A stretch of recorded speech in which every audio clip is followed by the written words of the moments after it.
Sir కొంచెం ముందు రండి సార్. చూడండి సార్ ఒకసారి చూడండి.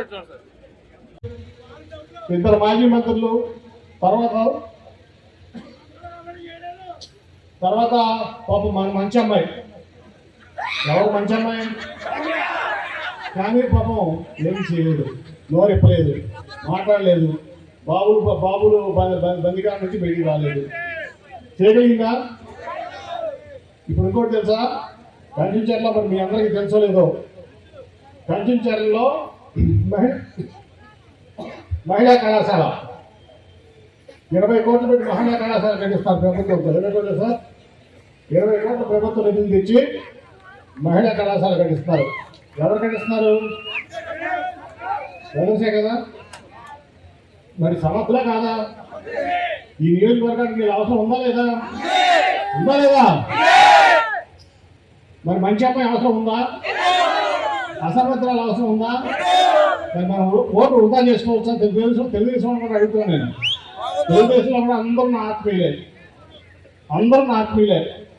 కానీ మీకు తెలుసు, గత 5 ఏళ్లలో కానీ గత అంతకుముందు ఆవిడ ఎమ్మెల్యే ఉన్నప్పుడు కానీ ఈ నియోజకవర్గానికి ఆవిడ చేసిన మంచి పని ఒకటి చూపించడం నేను మన తెలుగుదేశం అడుగుతున్నా. నేను ఇప్పుడు 9.5 ఏళ్ళు, దాదాపు 10 ఏళ్ళు 2 సార్లు ఎంపిక చేశా. ఒక్క మంచి పని గత 20 ఏళ్ళు. ఒకసారి దేవినేని రమణ గారు ఉన్నప్పుడు కొన్ని లిఫ్ట్ ఇరిగేషన్ స్కీమ్స్ వచ్చినాయి, దాంట్లో డౌట్ లేదు, మనం ఒప్పుకోవాలి నిజం. మిగతా డెవలప్మెంట్ ఏం కూడా చేయాలి. అట్లాగే తర్వాత మన కర్ణాటక కుంపు చేస్తారు ఒక ఆయన మన మీడియాలో, ఇక్కడ మాజీ మంత్రి గారు ఎవరో మీడియాలో మాత్రమే. కానీ ఆ తర్వాత 99లో 2004లో అక్కడ 99లో అనుకోండి, 99లో గెలిచాడు నందిగాని జగన్.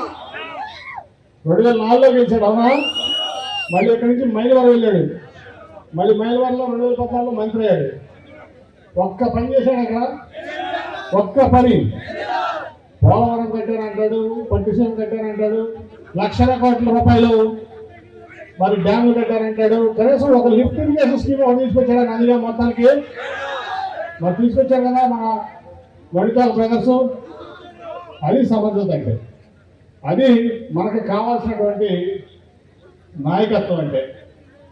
ఇవాళ కులాలు మత ముప్పాళ్ళ గ్రామ ప్రజలందరికీ కూడా నేను చెప్తున్నా, కులాలు చూడొద్దు, మతాలు చూడొద్దు, వర్గాలు చూడొద్దు, పార్టీలు చూడొద్దు.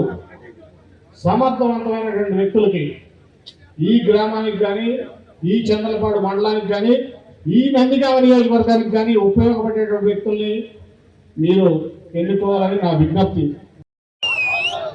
ఎంత 4500. పోయినసారి గవర్నమెంట్లో ఎంత ఉంది?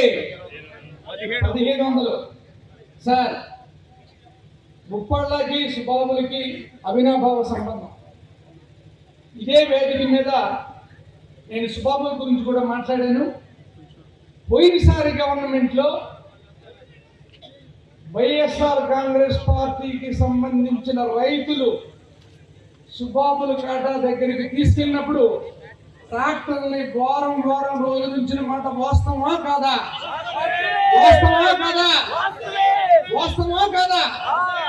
ఇది సార్ పరిస్థితి. ఈ గ్రామం ఎప్పుడు వచ్చినా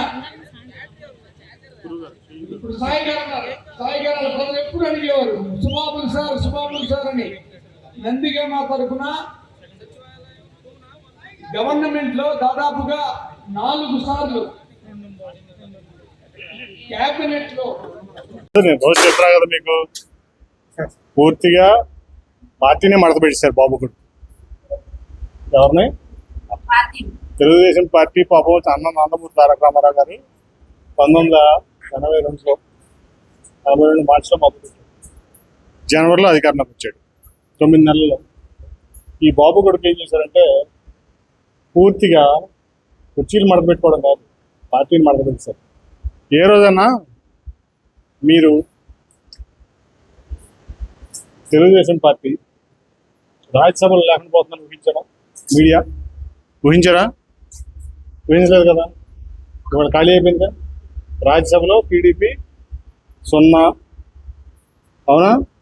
తెలంగాణలో 0, కనీసం పోటీ కూడా చేయలేకపోయావు. అంతకుముందు బీజేపీతో కలిసి పోటీ చేసావు 14లో, తర్వాత కాంగ్రెస్తో కలిసి పోటీ చేసావు 18లో. ఇప్పుడు టీడీపీకి తెలంగాణలో 0, రాజ్యసభలో 0, నెక్స్ట్ ఆంధ్రాలో 0. నువ్వు నీ కొడుకు మడత పెట్టుకుని నీ రాష్ట్రం తెలంగాణ వెళ్ళిపోతారు.